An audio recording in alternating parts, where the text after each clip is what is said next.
Let me just offer a very brief welcome. My name is Kasia Malinowska. I direct the drug policy program here at OSF. And I wanted to mostly thank our panelists for, first of all, great work on the report, for the presentations and comments that they are about to offer. And to say that I had an opportunity to travel to the region that we will be hearing about. I think it was 3 years ago, Diego, 3 years ago, and really fell in love with it. And so it feels really great to be here now that the report is available to us all. Diego, who will take over from me, has done a great job sort of moving the project along. So just thank you all for to all the people that contributed, that will contribute to making sure that Coca is discussed in a context of peace in Colombia. And Diego, over to you. Thanks. Thank you, Kasia. Welcome, everyone. My name is Diego Garcia. I'm with the Global Drug Policy Program here at Open Society Foundations. As Kasia said, I'm in charge of our program in Latin America.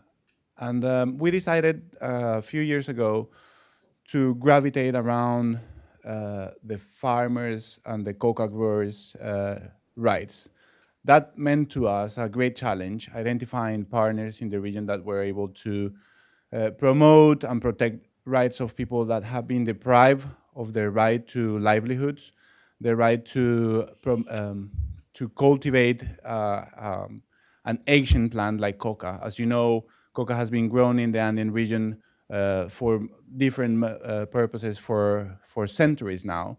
And the Single Convention, the United Nations Single Convention on Drugs, basically changed the meaning of that plant around the world. And now what we see is the governments and states interpreting that convention and pressuring those communities to eradicate coca. That obviously has limited the capacity that governments and communities have had to research and understand what benefits the plant can bring. For the very first time, we found researchers in the region that were able to demonstrate that the plant has different uses and has licit uses. And I'm very happy to say that after a few years of work with Dora Troyano and later with David Restrepo, we are able to present the very first positive approach to coca in the region. That means that Colombia has moved from only criminalizing coca plantations in Colombia to look at the plant differently. That means finding ways on how to make a living for those communities from a licit perspective on the uses of coca. So Dora has been working with those communities. We're gonna see a short video portraying and showing the communities themselves, so you have an image of what Dora has been promoting for almost 20 years now in the region. I'm happy to say that she is the first one in Colombia that has received a permit to buy, transport, stock, and research about coca uses. So that's the major gain that we want to show you today. Please feel free to take copies when you leave and come and talk to the panelists later. So without any further ado, please, we're going to watch the short film, and later we're going to hear from authors and panelists. Thank you. Good evening, everyone. My name is Lucy Sheriff, and I'm a British journalist based in Colombia. I report primarily on social and economic issues for a variety of media outlets, including Public Radio International, Al Jazeera, the BBC, and The Atlantic. The peace deal has finally provided space for Colombia to address some of the pressing issues that have been neglected because of the 50-year conflict. These include development in rural and isolated areas, such as those highlighted in the report. Labour Minister Rafael Pardo, who I interviewed late last year, acknowledged that establishing a stable economy in remote regions is a key factor in ensuring peace as a lasting entity. In my reporting from Colombia, I've witnessed there is a dire need for economic infrastructure, especially in rural areas. Up till now, unfortunately, this has not been a priority for the government. And so it seems creating innovation and industrialization from the bottom up is key. There is a huge opportunity for coca, which is already an established part of Colombian culture, to play an integral role in bringing income and prosperity to these areas. Not only does coca have its roots in ancient traditions, but thanks to its nutritional qualities, it could have a prospective market on the international stage. If coca can just manage to shake its bad PR image, there seems to be no reason why it cannot become the next pitaya, quinoa, or matcha and be the next big superfood. So, without further ado, I'd like to hand over to Paul Gutenberg. He's a SUNY Distinguished Professor of History and Sociology and Chair of the History Department at Stony Brook University. He is also the author of a number of books, including Andean Cocaine, The Making of a Global Drug, and he'll be exploring the changing possibilities of coca.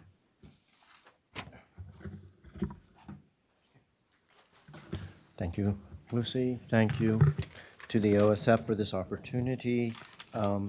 I have to say, it's not every day that an academic historian like myself opens up a kind of a hot policy event like this on the industrialization of coca, and I hope that a little bit of history is going to help illuminate things for you.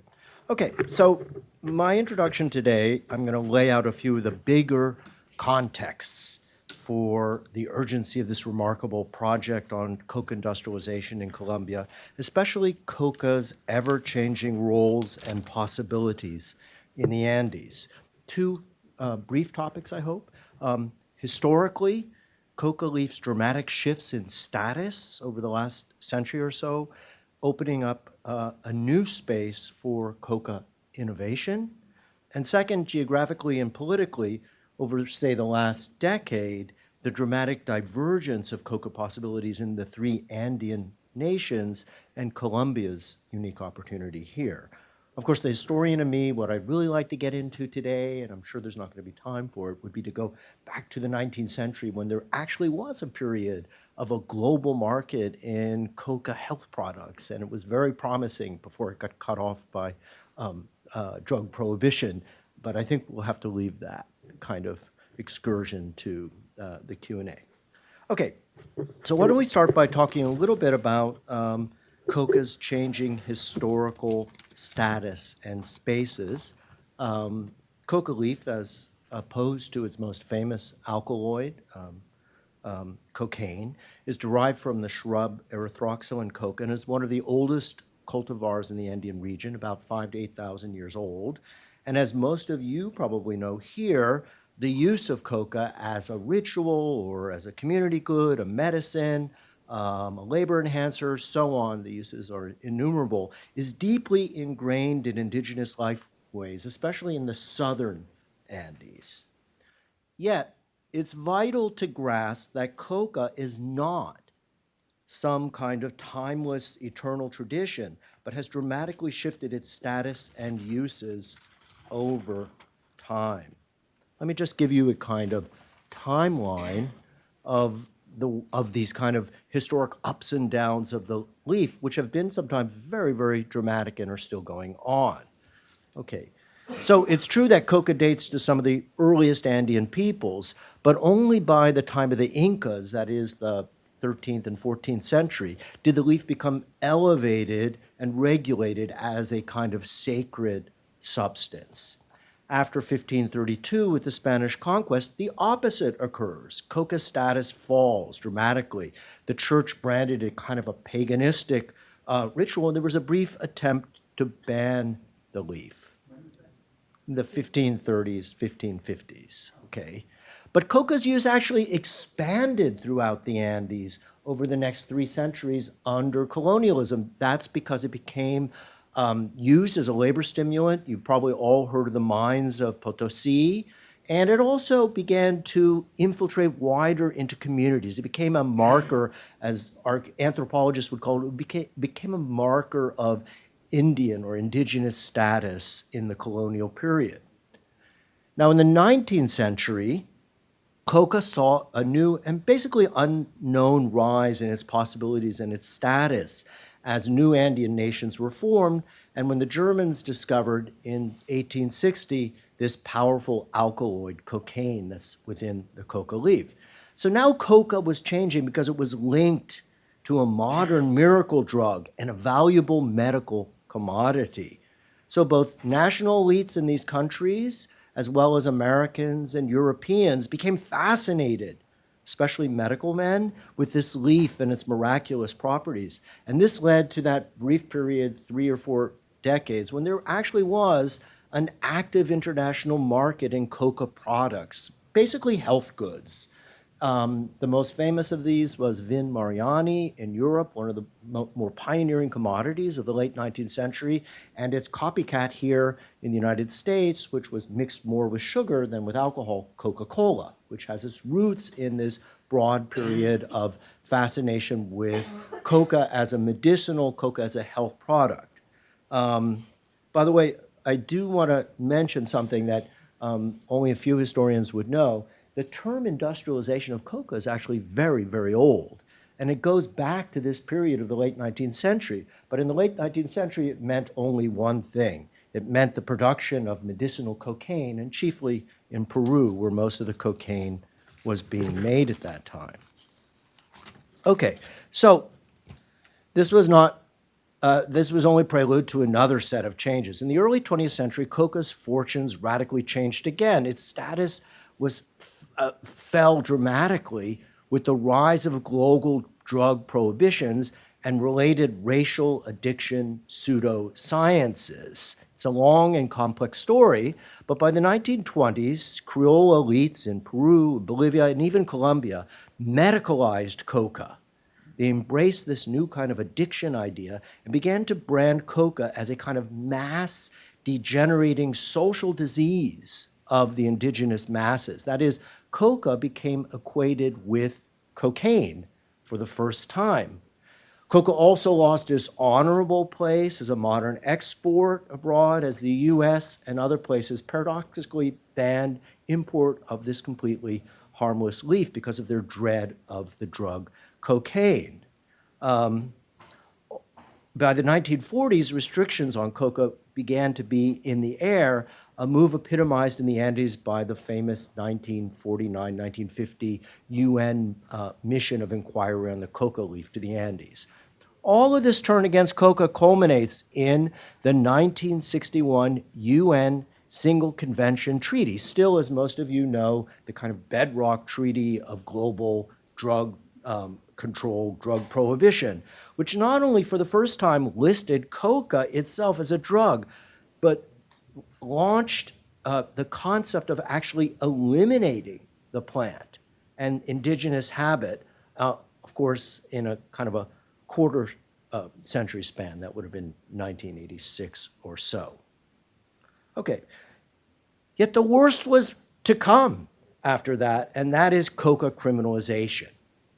In the 1970s and 1980s, the birth of modern circuits of criminal and illicit cocaine, a long-term result, I would argue, of the prohibition system itself, led to coca's most beleaguered stage ever, paradoxically at a time when its cultivation spread or reached unprecedented proportions across the eastern Andes.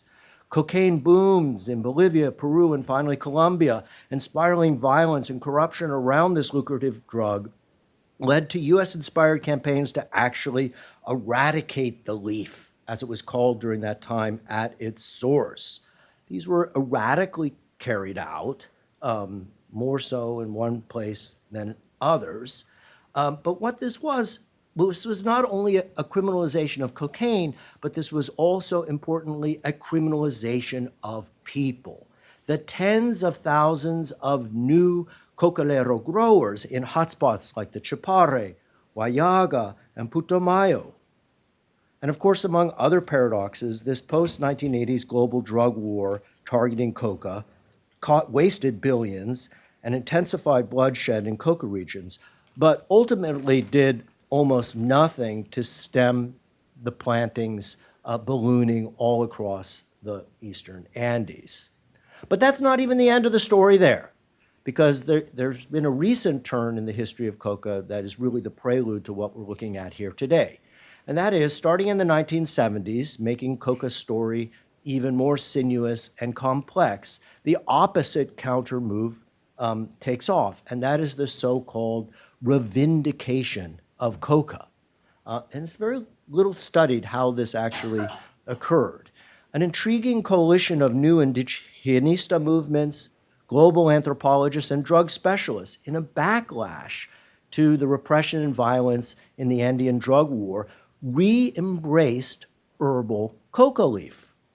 Coca's status quickly rose, this time as a noble, healthy, and essential element of beleaguered Andean cultures, and basically as the opposite of the savage capitalist drug cocaine. And this is a view that's particularly pronounced, as probably most of you know, in Bolivia, where it's become really an integral part of what is nationalism in the country today. So in sum, after about year 2000, it's safe to say that coca's separate, kind of safe, and symbolic space has been largely restored. The plant, that is, the leaf, that is. I would not say the same for the tens of thousands of cocoleros who are still being persecuted under outdated drug laws. So let me just sum this up. Do I have more time, or is it a few minutes? Okay.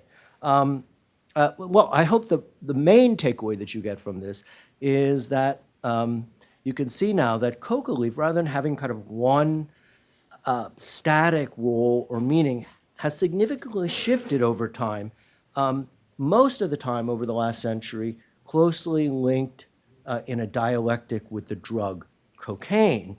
But for a variety of reasons today, coca has unprecedented dynamic possibilities, including a return to coca industrialization and medical usage that briefly flourished a century before drug prohibitions took hold. So I guess I'll stop there and let the show go on.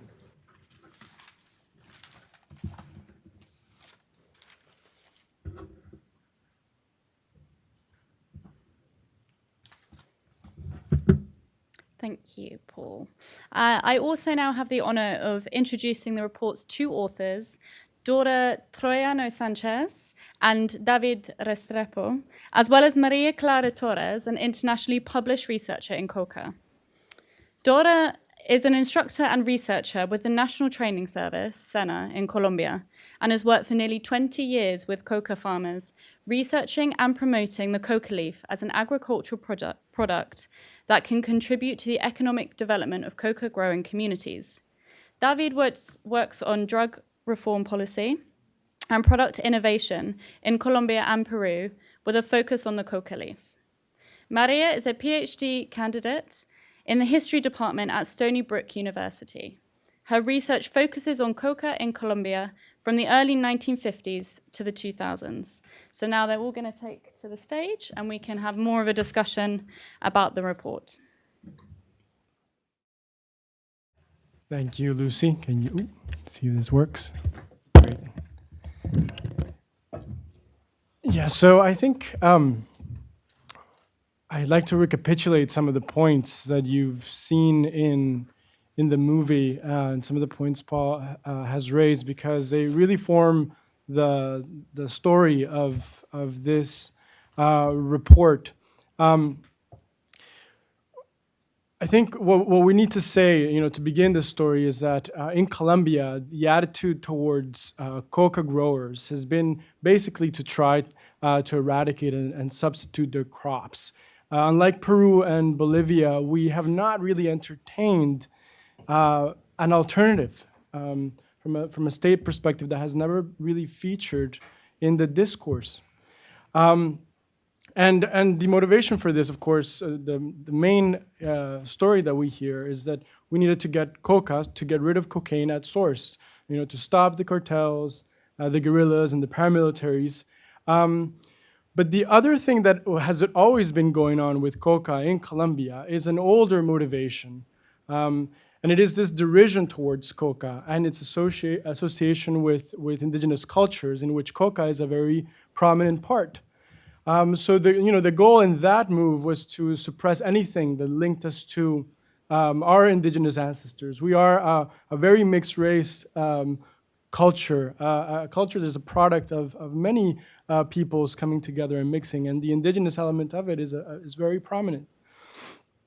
So as we were looking at drafting this report, we have scanned the drug policy scholarship, and anybody who has looked at the evidence dispassionately has found that this punitive approach towards coca just doesn't seem to work. It strengthened the guerrillas and the paramilitaries by alienating the rural communities where coca was grown and really tearing them apart and pushing them into the hands of those very armed groups and cartels that the policy was trying to weaken. And it is really only until 2016, with the peace agreement between the government and FARC, that Colombia has been starting to think differently about the coca issue. It is the first time that we have started talking about consensus-based strategies for development and drug control, and imagine that communities could maybe decide the future of their lives and their properties themselves. So what we do with the Coca Industrialization report is to maybe take another step forward, and is one where we try to acknowledge the right of coca farmers, be they indigenous or otherwise. The community that you saw, Lerma, is a multi-ethnic community. People there will not associate themselves as indigenous, but as mixed race. So the right of these coca farmers to grow coca if they choose to, for the variety of beneficial and I would even say irreplaceable uses that coca offers. So in the report we cover this long history that coca has in Colombia. We scan the laws that have tried to suppress coca for a long time, and then begin to look at the cultural and economic value that the plant offers both to indigenous and to multi-ethnic communities. So we start by presenting the nutritional uses that the plant offers, reporting on a recent study of the nutritional content that coca has. We similarly look at that contentious legal history of the plant and identify the small gray area that currently allows indigenous communities to grow coca and sell coca-based products, but that prevents the plant from really accessing the potential it has within a formal commercial setup. So right now, coca retains a very restrictive terrain, one that really prevents it from reaching its potential in nutrition, medicine, and agriculture. Under different circumstances, as Paul briefly mentioned, Colombia, like Peru and Bolivia today, would see coca as a source of pride and maybe even of opportunity. At elevation, coca helps with altitude sickness. Coca is a superfood. It has almost as much protein as beans and lentils. It's a remarkable source of calcium, phosphorus, and iron. As an input in fertilizers, coca not only provides a low-cost source of nitrogen, but also appears to repel insects. So it helps reduce the need for pesticides. As a stimulant, there is no evidence that it causes harm or addiction. It's a steady, constant source of energy that also helps people feel calmer and more focused, while suppressing the appetite. So while you're chewing coca, you may not need to snack. It is providing nutrition to you, and it is also making you feel like you're satiated. So if we could overcome the stigma that the plant has and the fear that has prevented us researching all the valuable uses of coca, we would find that this plant could suddenly be a source of social good and wealth rather than a fuel for war. This wouldn't solve all of our problems, either in development or in drugs, but it would certainly make a valuable contribution. The final component of the report looks at the horizons of the coca leaf. Where should we go next? And to do this, we look at the experience of Sena and the town of Lerma, which you saw earlier, in the state of Cauca, which remains the third largest producer of coca in Colombia. And Dora will cover this with a lot more richness than I can with her 2-decade experience working in the area. But I think what is really beautiful about Lerma is how Lerma has reclaimed its identity by accepting coca as a part of who they are and as a part of the connection that we have to our ancestors and to the land. And it's through that process that the conditions have been set for experiencing or exploring the valuable uses of coca. And I think that experience is also a very valuable template for policymakers and for reformers. What it does is it tells us that where we need to start is understanding what communities need. Conducting research, experimentation, and innovation based on those community needs that we have identified, and reforming policies considering how, through those technological innovations, we can address the needs that the community has identified for itself. Through that process, I think Dora and Sena obtained the first permit in Colombia's history for conducting research with coca. And I think they're helping to set the research foundation that will help us demonstrate how important coca leaf is in our society and potentially put punitive drug policy behind for good. So I'll now switch over to Dora, who has led these efforts for decades and working with communities has been showing us that a different path is possible.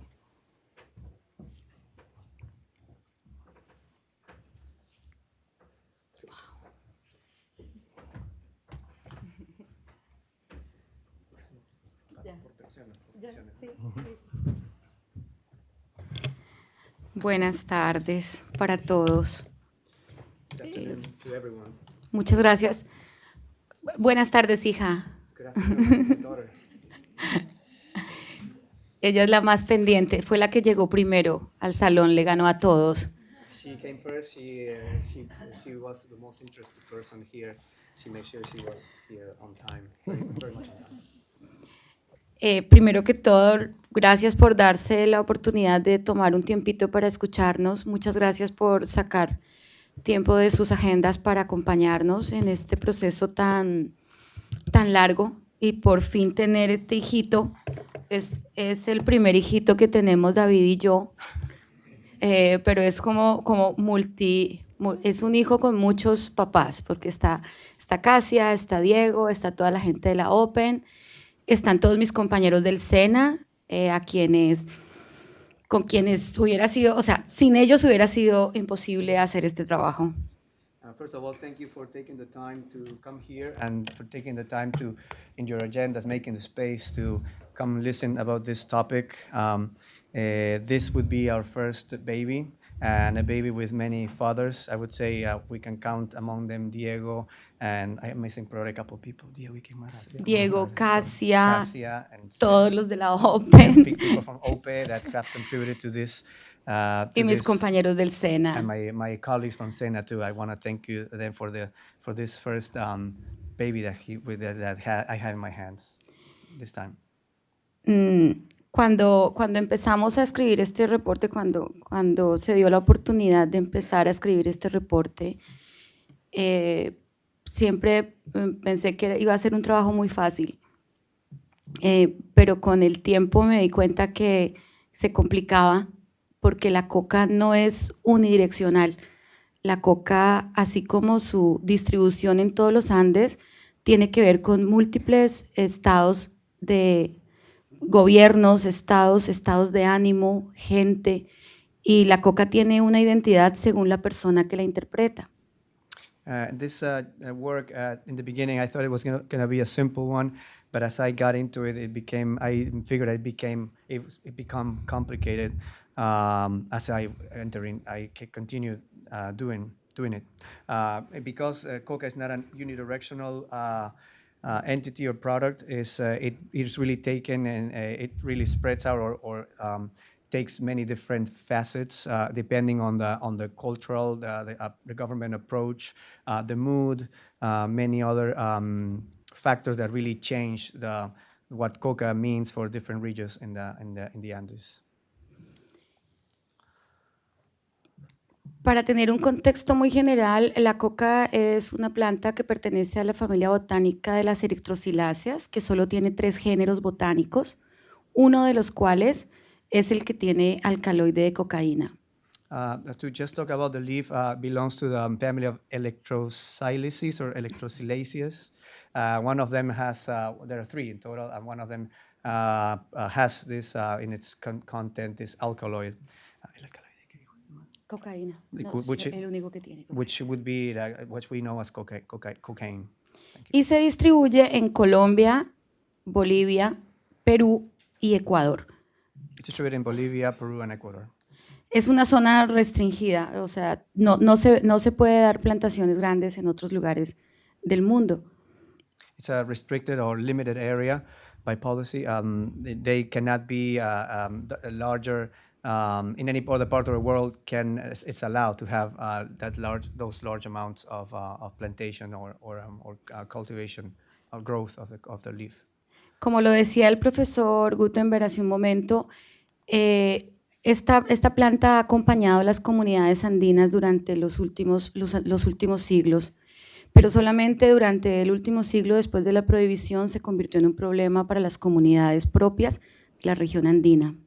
As Professor Gutenberg has expressed, this plant has been accompanying or being part of the life of indigenous the Andean community, and it's this up until the last half of the century that after prohibition that this plant has received has been affected by this program or this pressure on it and on the communities that grow it.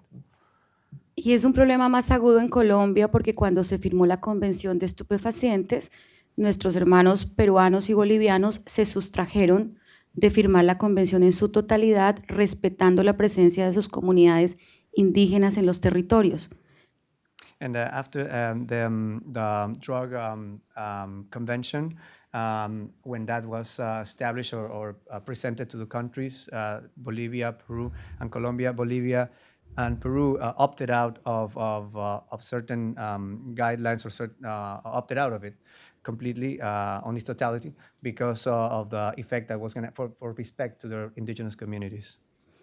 En cambio, Colombia no se sustrajo, entonces la prohibición cubrió a todo el país, a todo el territorio, desconociendo los usos ancestrales de la hoja que habían sido tradicionales en los territorios, tanto indígenas como mestizos tradicionales.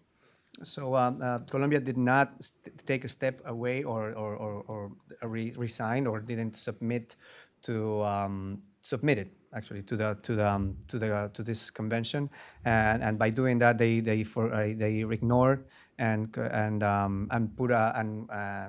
didn't take into consideration the tradition of the not just indigenous but mestizo communities that cultivated it or grew it. Actualmente tenemos más de 130,000 familias asociadas al cultivo de hoja de coca con un mercado absolutamente ilegal, en el mercado ilegal. At this point, we have 130,000 families involved in the commercialization and growth of the coca leaf, and it's all done illegally. They market it, but it's all considered illegal. Entonces, cuando hablamos de industrialización de la hoja de coca, lo que nosotros proponemos es generar espacios legales que permitan al productor elegir a quién venderle su producto. So when we talk about the industrialization of the coca leaf, we are talking about creating an environment for the grower and people who produce it or to market it, to find a space to do it, to just to carry their business or carry their subsistence. Para personas de los otros países de América Latina puede ser algo obvio, pero en Colombia tenemos muchísimas restricciones legales. Entonces, cuando empezamos a hacer este reporte y uno de los objetivos del reporte era generar una ruta legal que nos permitiera hacer este ejercicio.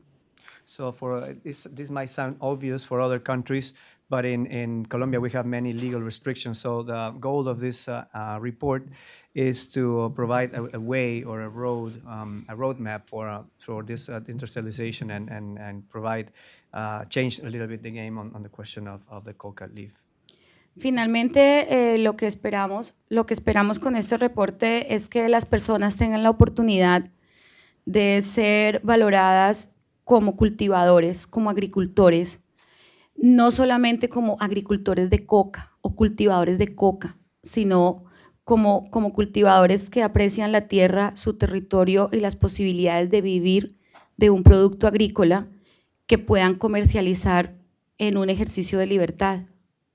So the hopes that we have with the people who read this report is to give value to the people who are growing, farmers, the coca farmers, not just because they are growing or marketing the coca leaf, but also because they have a connection to the soil and the environment that surrounds them, and they have respect for their livelihood that surrounds them, for how they make a living. En un principio pensamos que esta era la respuesta que queríamos, pero cuando tenemos esa respuesta nos salen 1000 preguntas más. And in the beginning, we thought we had the answer for the question, but as soon as we answered it, 1,000 other questions came up.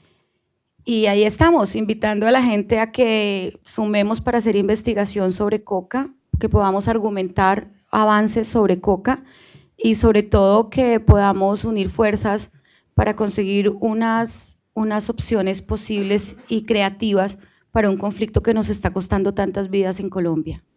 So that's where we're at right now. We want more to join us in the investigation and discussion about this topic, not just to find viable and also workable ways for the industrialization and to put an end to this terrible conflict, a painful conflict that we've had in Colombia. Entonces la invitación, como siempre, es a que si en un mercado se encuentran algún producto de hoja de coca distinto a la Coca-Cola, por favor lo consuman, porque cuando lleguen, que son libres también de consumir cocaína si quieren, pero la idea es generar espacios nuevos para los productos alternativos de hoja de coca. So please, when you see in the market some other products apart or other than Coca-Cola, and also obviously you are free to consume cocaine if you want to, but if you find any other product, please use it, consume it, use it for yourselves. Try to, if you see a product, a coca-based product in the market, use it and incorporate it to your life, if you can. Thank you very much, David and Dora. That was incredibly insightful. I'd now like to hand over to Maria Clara, who is going to be commenting on the report and the current challenges in Colombia. Good afternoon, everyone. Well, I'm delighted to be here and to talk about coca and the challenges for post-conflict Colombia, exactly 5 days before presidential elections in Colombia, when for the first time a leftist candidate is one of the front runners, which is significant because thousands of leftist people have been killed and assassinated over the past decades just because of the stigma associated with the FARC. So I think that whether or not the leftist candidate is elected, I think that in any case, he will be the chief of the opposition if he's not elected, and the left will have to be taken into account, and that matters because that candidate is a staunch critic of the war on drugs. So anyway, I have entitled my presentation, Making Peace with Coca, Challenges for Post-Conflict Colombia. In recent years, calls for rethinking the war on drugs seem to open up new democratizing opportunities for grassroots coca communities. For half a century, the Andean countries have been on the front line of the war on drugs. And now, it seems that even the elites are questioning the effectiveness of the strategy.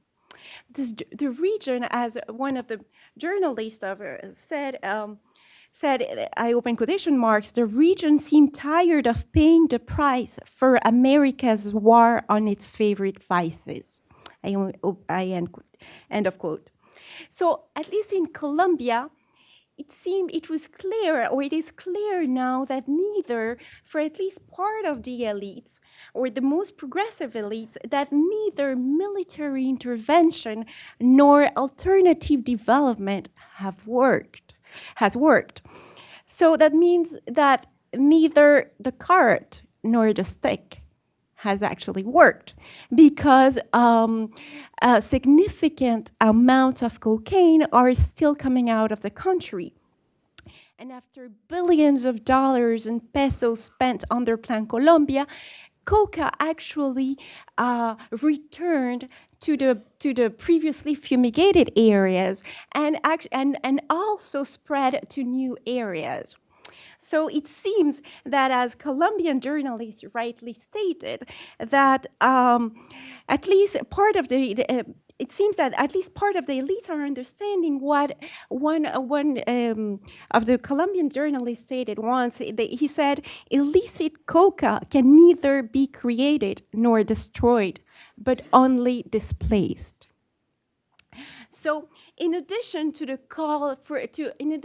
these calls for drug policy reform, there was hope in Colombia that bringing an end to the conflict with the FARC would actually solve Colombia's drug problem. So the government promised land reform and investment in the countryside, in the periphery actually, in exchange for eradication of coca, for coca eradication. And with the peace agreements, the FARC would no longer, that was what what was the negotiation about, the FARC would no longer be an obstacle to coca eradication. But they would actually become part of the solution.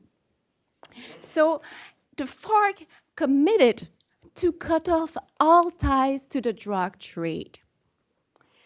But from the beginning, I argued, from the beginning of the negotiations, I argued that the peace deal with the FARC could not be assessed by the reduction in the number of coca hectares. The disarmament of a guerrilla of more than 10,000 fighters was already an achievement. And in the most optimistic scenario, if actually rural reforms were to be carried out, were to be implemented, they could actually improve the livelihoods of grassroots coca communities and provide relief to them, which is, of course, a desirable outcome. But in any case, the peace agreement with the FARC would not quash the cocaine industry. I argued that while cocaine remains an internationally prescribed substance, the elevated prices driven by this prohibition would compel the production for a criminal black market. So aiming at full legalization of cocaine was clearly not a realistic goal for a peace agreement. But decriminalization of small coca producers seemed reasonable. I mean, if it was not time for radical change, it was perhaps possible to humanize, what they call humanize the war on drugs, and that the Colombian version of this is humanization of the war on drugs. Part of this global movement in Colombia would be expressed by perhaps a possible decriminalization of at least small-scale producers of cocoa. And so the peace agreement did seek a more peaceful approach to coca farming communities. But the peace agreement, the peace deal, actually failed to specify who were considered small-scale producers.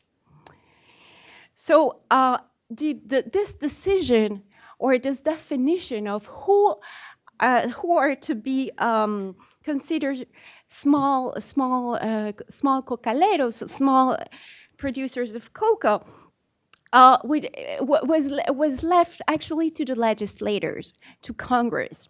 So, and recently, the Santos administration, the President Santos, drafted a bill seeking a differentiated penal treatment for coca growers.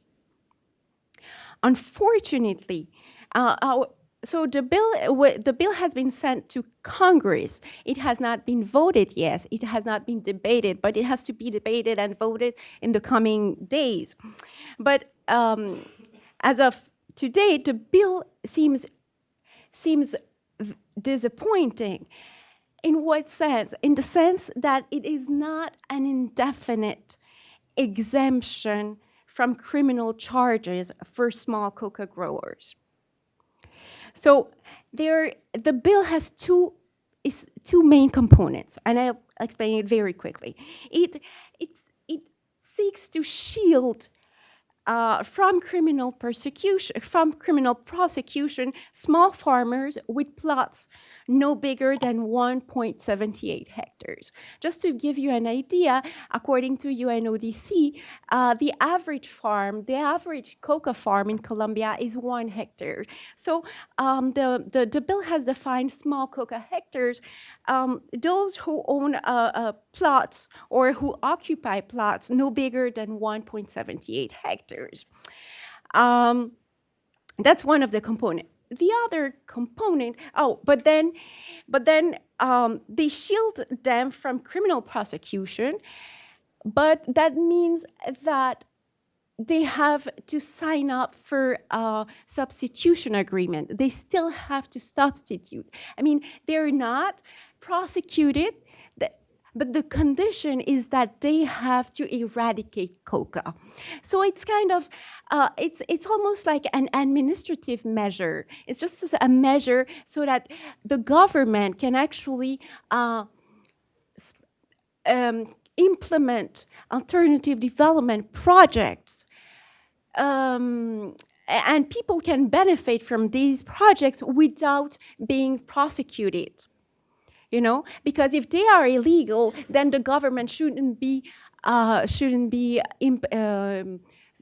implementing programs, rural programs, right? Shouldn't they? So they don't. They shouldn't be. They could not benefit from this. So the second component is to release small coca farmers from jail. And that would affect approximately 250 people who are actually incarcerated for owning or for occupying plots of coca. And that is a kind of a reduced amount of people if one considers that almost 400,000 people depend on coca for their survival in Colombia now.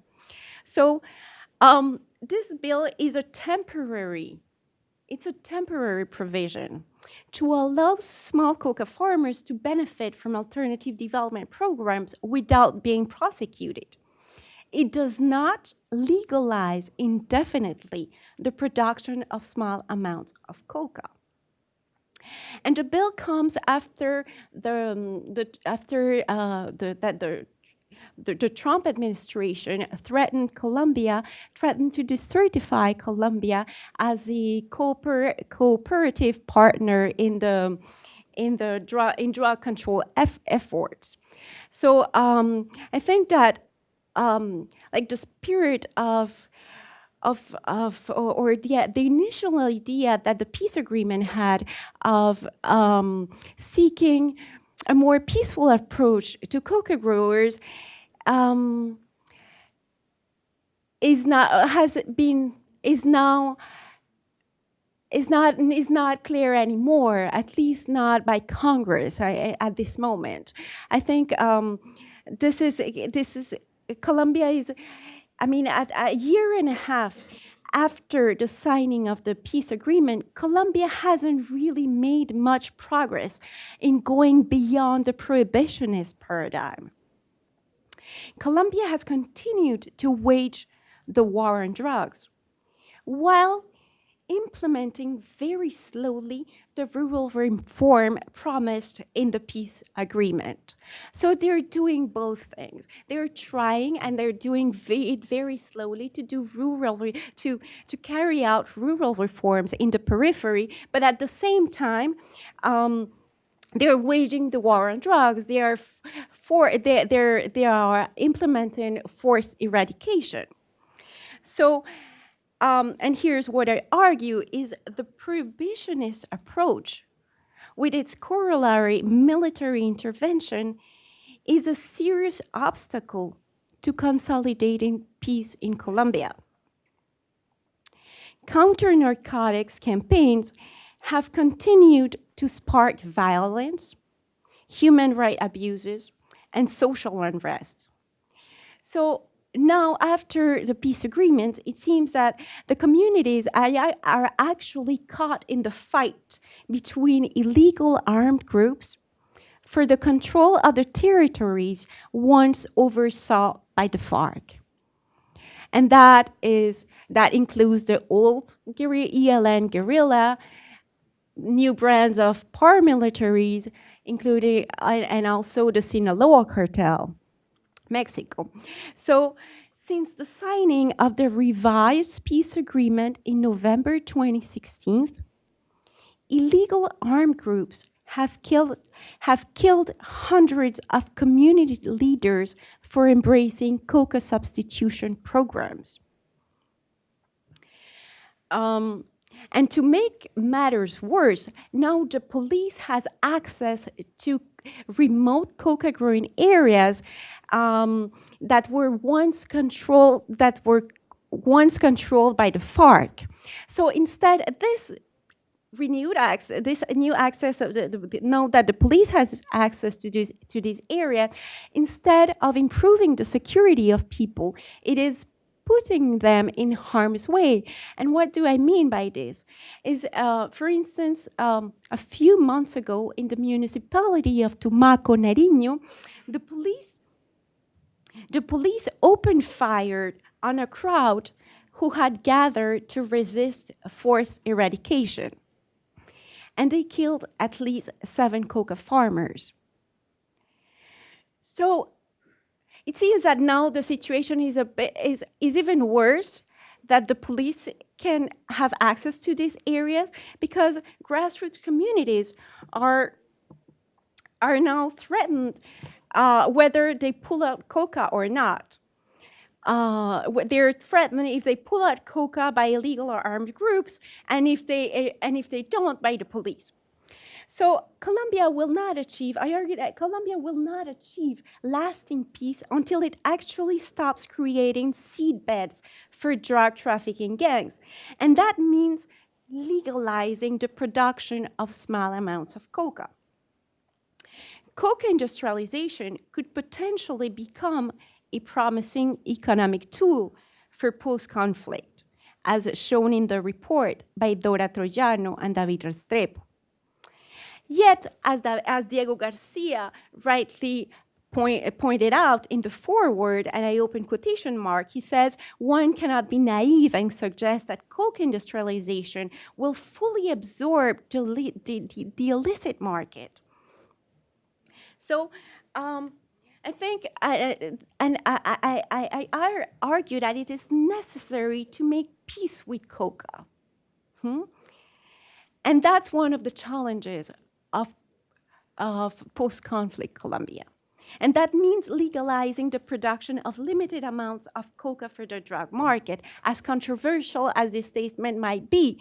But in Colombia, by contrast to Bolivia, for instance, the vast majority of the leaves are planted to supply the drug market. Only 3% of the population self-identifies as indigenous. And not all of these ethnic groups have actually an ancestral tradition of coca consumption. So the Nasas, for instance, the Nasas of the north of Cauca, which are kind of the emblematic indigenous group with ancestral ties to coca, we have to say that daily consumption of coca, as it still happens in the Yungas in Bolivia, I guess, daily consumption in the north of Cauca by Nasas was extinguished long before the 1980s cocaine boom. It was extinguished before the cocaine boom and mainly due to racism, although the history is more complex. But even the report also, and that's why I like the report, the report also mentions the 1940s public health campaigns held by the hygienists, by the modernist physicians, right, to eradicate coca consumption and to eradicate chicha, for instance. So today, even in Cauca, the use of coca is only reserved, or coca is used even in the north of Cauca on special occasions by religious authorities. That said, there is a movement, there is an emergent movement, as I think, as Professor Paul Gutenberg mentioned, that there is a movement to reaffirm and to reinvent cultural identity, and to reinvent and reaffirm the roots to ancestral coca. But even the NASA produce mostly to supply the drug market. They supply to produce the Sinaloa cartel, right? And they don't not only produce coca, but they also produce cannabis, okay? But there is a movement, and with that I will conclude. And that I will just conclude with this, is that after almost half a century, people from different backgrounds in Colombia, such as indigenous group, Afro-Colombian and mestizos, have planted coca. And now I think we have to go beyond the dichotomy of if they have an instrumental relationship with the plant, or if they have an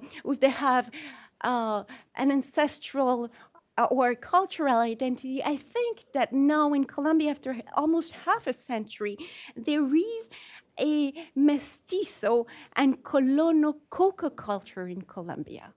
And we have to acknowledge that, and that is different from the probably with the cultural ties that they could have in Bolivia, but there is a mestizo and colono coca culture, and that's why I think that one of the challenges for post-conflict Colombia is to make peace with coca now. Thank you.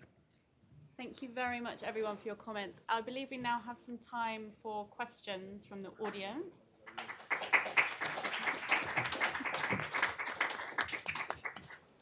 If I could ask you to keep them concise, that would be very helpful, as I'm very conscious we're limited on time.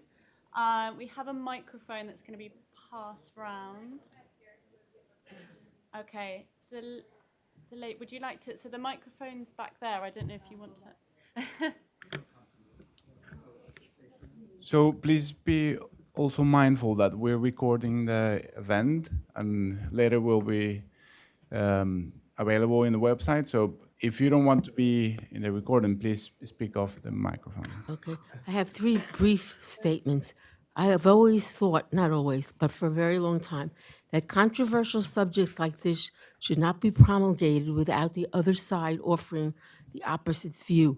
I'm thinking I have two granddaughters in junior high school, and if they thought that cocoa was all right, they might be offered it and they might try it. And I do have an experience to tell everybody here, and maybe you'll understand then.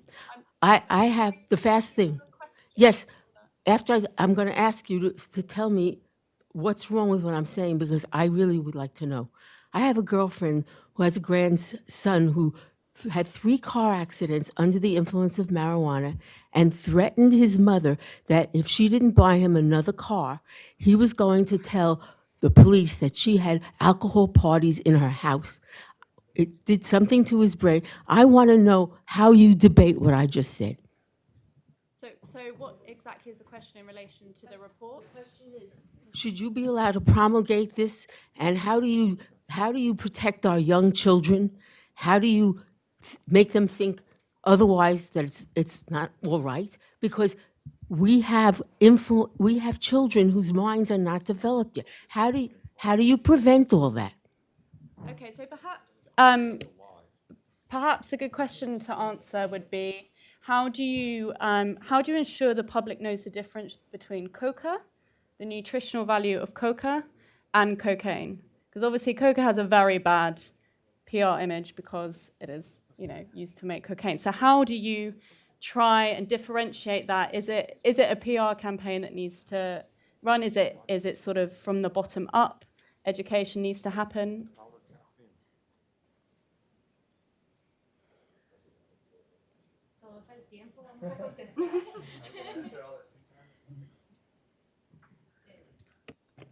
La respuesta puede ser un poco cliché, diciendo que estamos hablando del consumo de la hoja en su integridad. El tema nuestro no es la cocaína. La cocaína, el consumo, el tráfico y los negocios alrededor de ella forman parte de otros especialistas. Nosotros estamos hablando de la posibilidad de hablar de la hoja entera, la hoja en forma natural, transformada en harinas, y a partir de ella sacar, obviamente es una hoja que contiene cocaína, pero en una mínima cantidad, y la propuesta es trabajar a partir de la integralidad de la hoja. El tema de cocaína, consumo, los consumos problemáticos corresponden a otras personas que tienen más información que nosotros al respecto, por lo menos que yo.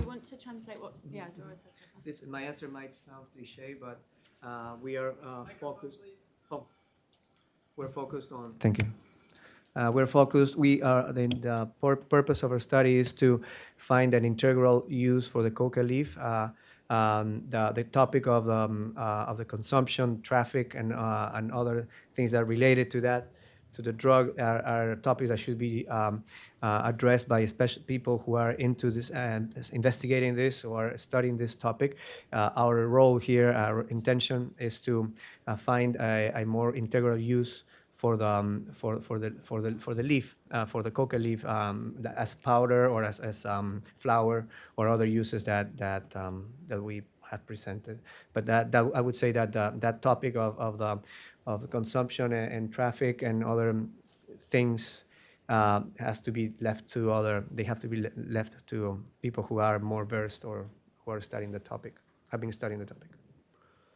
Perhaps, David, you could also explore, how can communities ensure that if coca is legislated, that it's used for illicit purposes, or is that the role of a government, or can that be self-regulated within the communities?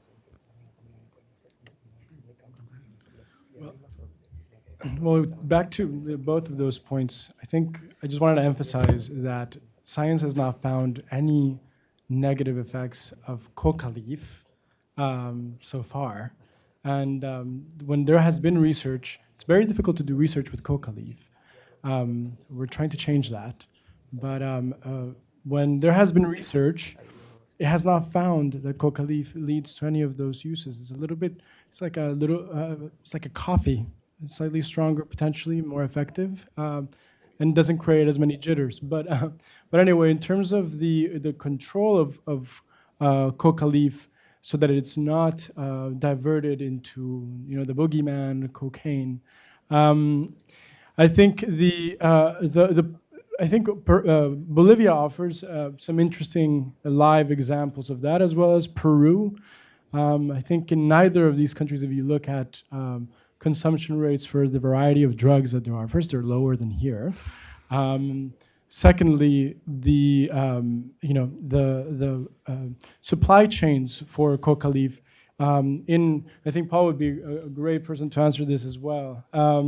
There's a regulatory framework for commercializing coca leaf that enables you to access coca tea, coca flour, and a variety of products, and it's not associated with diversion into cocaine.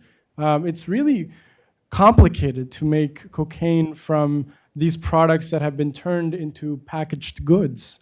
It's much easier to go get fresh coca leaves in the remote areas where it is grown. So it's not, I wouldn't say it's a very large problem. And the traceability mechanisms, for which there are many in cannabis, they're growing, and for the pharmaceutical industry, there are a good transportation practices that can be used, almost copy-pasted for coca leaves. So I don't believe that that's a very significant concern.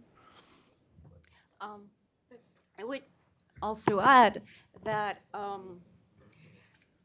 that you're right. That addiction is very problematic, and that the consumers and the producers are the most vulnerable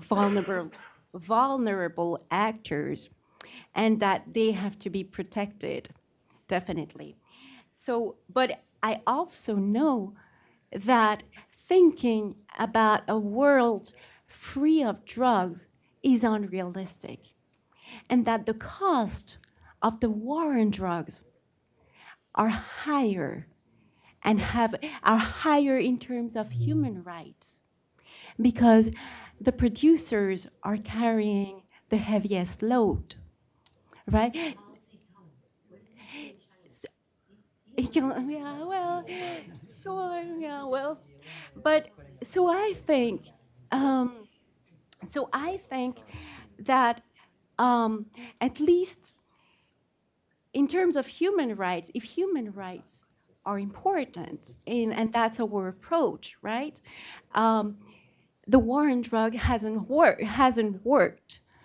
It hasn't worked for 40 years, okay? And there's still cocaine coming out of Colombia, of Bolivia, and of Peru, even though the high cost in human rights.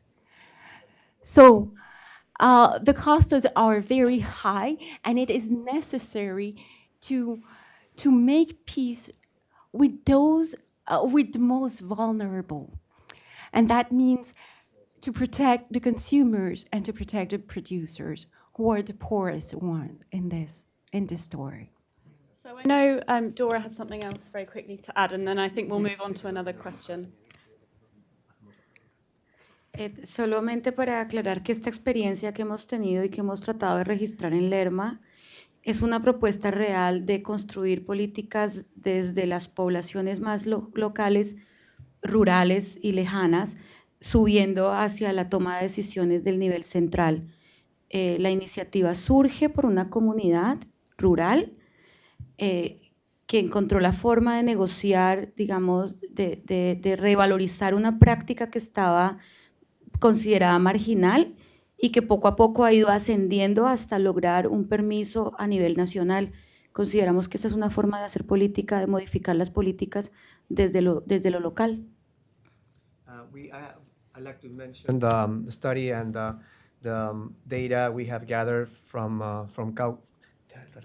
Lerma, gracias. Lerma, Cauca, sorry, and that shows that this is a very the community that's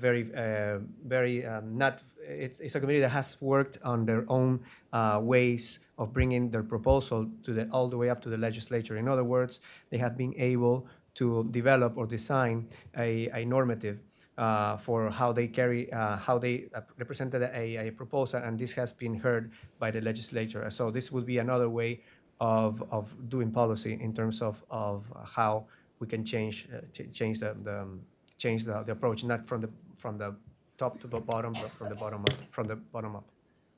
Were there any other questions from the audience? Yes, the lady here in the glasses. Yeah, if you want everyone to hear your question. Thanks, everybody. I was just curious if everyone could maybe comment a little bit more. I mean, you speak a lot about the criminalization of the cacao plant, but what about the criminalization of indigenous communities? I mean, I was just thinking of global resonances because I did a lot of work in prisons in Hawaii, and I'm thinking about how Native Hawaiians and Pacific Islanders and indigenous people are criminalized here in the US and, you know, overrepresented in our penal systems. So I know you mentioned a little bit about the self-reporting of indigeneity, but I'm wondering if that was really underreported in Colombia. And yeah, just if you could maybe speak a little bit about the criminalization of indigenous people. Who was your question directed to?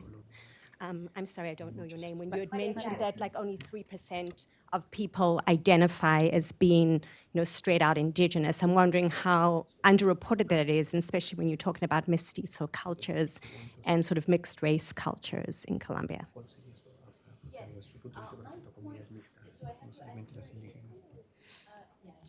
Okay, so my point was actually to draw the contrast between the cocaine producers' countries. So I wanted to make the difference, to make clear the differences between, for instance, Bolivia or Colombia, where in Bolivia there is a higher proportion of indigenous population, of people who self-identifies. I think it's 60 or 70%, okay? Whereas in Colombia, it's 3%.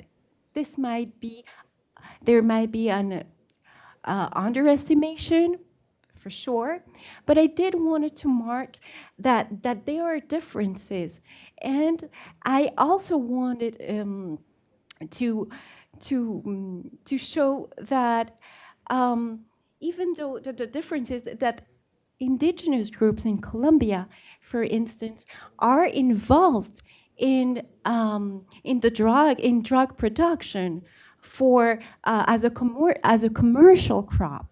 All right, so we have indigenous group producing cannabis, for instance, indigenous group who have a long tradition of coca consumption, producing cannabis for the drug market, or indigenous group who have a history of yahe consumption, and they produce coca for the drug market. So indigenous groups are also involved in the drug trade, okay?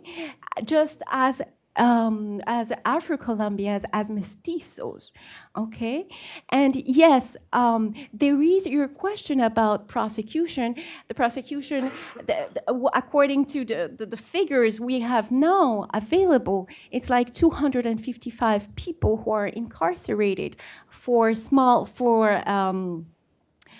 cultivating coca, which is not really significant. I don't really know what's the proportion. I don't know, or I don't know of what's the proportion of indigenous people incarcerated for this matter. But this is generalized. Okay, so the production of coca is being done by people from very diverse backgrounds. Okay, including indigenous people. Again, I'm very aware that we're short on time, so perhaps we'll have two more questions from the audience, take them straight away and then answer. Yeah, the gentleman in the blue shirt. Oh, no, sorry. Yeah. Hi, thank you very much. I just was curious, there's a narrative in Peru that coca cultivation is from Andean farmers who are migrating to the Amazon to produce. And there's a lot of resistance from indigenous tribes to coca cultivation because it often entails their lands being occupied illegally, and that's titled indigenous land. And I was just curious: are there indigenous peoples in Colombia that are actually actively resisting the cultivation of coca on their lands? So I think we'll take another question, then we'll answer That one. Yes. Yes. Yes, please. That would be great. I was curious if in the Lerma Sena model, there were insights that were taken from the coca industries of Bolivia and Peru, whether the model is similar or how it diverges. Okay.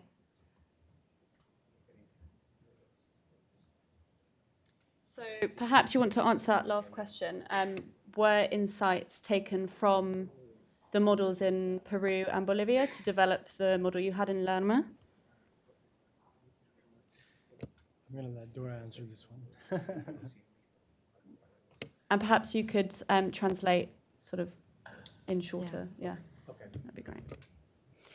La gran diferencia es que las producciones en Bolivia están protegidas por la legislación y la experiencia en Lerma está, digamos que de una manera marginal, es completamente marginal dentro de la legislación colombiana. The difference between the question in Bolivia is that in Colombia it's considered a marginal, it's marginalized, the Lerma situation. But in Bolivia, it's allowed. It falls under what the law allows to do. But while in Lerma is not considered, is marginalized, not considered fully lawful. Y la otra diferencia, pues, bueno, hay muchas diferencias, pero la más importante también es que entre la Sierra Nevada de Santa Marta y Lerma, las personas que cultivan coca en la Sierra Nevada de Santa Marta pertenecen a grupos indígenas y las que están protegidos por la legislación a partir de la Constitución Política del 91 o del 93. ¿Cuándo fue la Constitución? 91. Y la gente de Lerma está haciendo realmente una resistencia práctica, acudiendo a lo que nosotros mencionamos como la zona gris de la legislación que tiene el país. Entonces, por ahí fue por donde nos metimos para tener la oportunidad de hacer algún ejercicio de transformación. There's a difference. Actually, there are many differences between the Lerma people situation and the Sierra Nevada Santa Marta. Sierra Nevada Santa Marta is protected under the legislation that was as a result. It was a result of the Constitution or the change in the Constitution 91. 91, gracias. And the other, so they're protected under those legislation. What has happened in Lerma is that we are basically taking advantage of that, what we call the gray zone, and so they have in fact doing some resistance for in a way because we haven't been able to kind of go in or find that wedge to enter and use this the gray zone, the situation with the gray zone, the characteristics of that this gray zone situation allowed us to go in and offer this resistance or start this project with them. And I think the other question was, has there been any resistance from indigenous people who found that Colombians or perhaps internationals are moving into their lands to cultivate coca? Actually, I have learned of similar experiences in Afro-Colombian communities who have organized themselves to try to prevent the drug trade from coming into their communities. And these communities that have a strong organization, that have local governance, that have a strong sense of identity, in some cases have made the opposite choice that Lerma has made, which is not to grow coca. And I think that those observations, which you find not just in indigenous communities, but in Afro communities, tell you about the importance of having the community drive its own future. And so when we think about the right to grow coca, I think linking that up to communities and to communities' decision about their own fate is really important. So in terms of indigenous communities, I don't actually have knowledge on that. Potentially Dora or Maria Clara do as well. Well, from what I know, in the north of Cauca, for instance, it's not that they can't resist. They could totally, well, first of all, they have a tradition of coca consumption, but they do want to control control the amount of coca that is being planted on communal lands. It's not that they just want to be away from coca. They don't want to be close to coca. It's that coca is permitted as a cash crop to supply the drug market, but in certain quantities, in limited quantities. And like indigenous authorities, because they have strong organizations, grassroots organization, and an indigenous hierarchy and structure, they are able to control the amount of coca plants that are on these communal lands, and that's to prevent the mafias, to prevent violence, to prevent, to kind of to protect the community. But but it's a fragile balance, if you want, because they're still cultivating food crops, but they need a cash crop. So they do coca, and they do cannabis, and they do coffee as well, okay, as cash crops. And it's actually very successful in what sense? In the sense that they can control this, but they are able to control this to maintain social control, and to make a living, okay? But that's possible in those indigenous community with strong organization, with strong grassroots organizations. Mm-hmm. Unfortunately, that's all the questions we have time for. One more, apparently. Yeah. Did you? Yeah.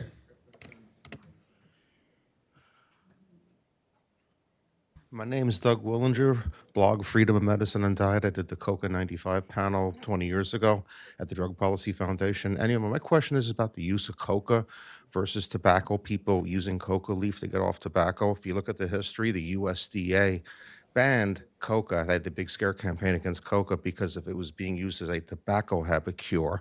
And they did it at the time the U.S. took control of the project to build the Panama Canal, which was complete in 1914, the same year as the Harrison Act. And I can attest that coca is great for getting off of coffee, and I've had friends that have used it to reduce their consumption of cigarettes. And when you consider that coca is the safest stimulant, tobacco is the most dangerous, and it's a confusion like confusing powder caffeine with coffee. It's a monstrous public health fraud. They got away with it. It needs to be more stressed. My question is how much research is being done on the use of coca to combat the tobacco plague? Paul, I don't know if you want to tackle that one. Well, I don't know if tackle's the word, but I actually, one thing I do want to say is that one of the least studied aspects of drug history in the United States is the tremendous popular and medicinal use of coca that happened in the late 19th century. And what is true is that that began to fade away mostly not with the Harrison Act, not with drug prohibition, but with the FDA Acts in 1906, because coca was mainly interpreted by the government as a gross adulteration of drug products. And that was a historic mistake, I think, on many grounds. In the 19th century, one of the most interesting phenomena that occurred, apropos some of the other questions and issues that have been brought up here, is that there was a division in the medical profession. The medical profession used to be much more diverse than it is today, with just, the reign of allopathic medicine, between those doctors, and especially British doctors and some French doctors and American doctors, who preferred coca and coca as an herbal or a tincture and those that valorized cocaine as a modern drug. And there actually were a lot of medical writings. There needs to be more work about this, analyzing the superiority of coca as a cure and coca as a medicine, and even coca as a nostrum, because it obviously made you feel better to have coca in whatever it was you were drinking. Now, to get to your specific question, I have never heard that theory before. It's possible that there were tobacco coca cures in the late 19th century, but I've never heard that as a major explanation as to the drive against coca in the United States. 1910 USDA publication, habit-forming agents, look it up. Habit-forming agents, 1910 USDA. Esos son los vacíos que tenemos que resolver y esas son las necesidades que tenemos de investigación. Es muy importante que sepamos que la prohibición lo que ha logrado es alejarnos de la información de calidad, y lo que necesitamos ahora es hacer ese tipo de investigaciones. En Bolivia hay una persona que se llama Jorge Hurtado, que ha trabajado el manejo de la coca para consumidores problemáticos de cocaína. Y dale. Those are the gaps we need to fill. That's investigation that needs to still be carried out. The prohibition has definitely created an aura of wrong information about that. There's actually in Bolivia a person called Hurtado, or Daniel Hurtado, who has been, Jorge Hurtado, who has been doing studies about this. Usted puede elaborar más acerca del señor Hurtado. Y en Colombia recientemente se lanzó un reporte sobre artículos indexados sobre coca, de investigaciones sobre coca, y solamente encontraron nuestros compañeros de Elementa entre 43 y 45 artículos, lo que significa que la información es, digamos, casi nula. Entonces no tenemos información actualizada, no tenemos información confiable, y eso es lo que necesitamos con urgencia para poder tomar decisiones a nivel político y a nivel científico y a nivel de comunidades. Entonces nos urge como comunidad y como sociedad tener documentos confiables, recientes y con tecnología actual que nos permita tomar decisiones y construir políticas. We know that there's in the archives, there's indexed or studies that have been laying there, or we know of the existence of them, but my colleagues of the organization I work for, they're only being able to pull 45.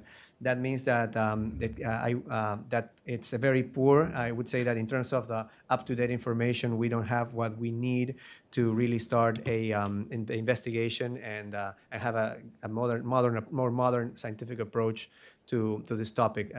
We haven't, out of all those indexed articles, we know that there have to be more than that. We have only been able to find 45. Well, thank you everyone for coming and for the panelists as well. Thank you. Thank you. And I thoroughly encourage you to pick up a copy of the report, which you can get as you leave. It's available in English and Spanish.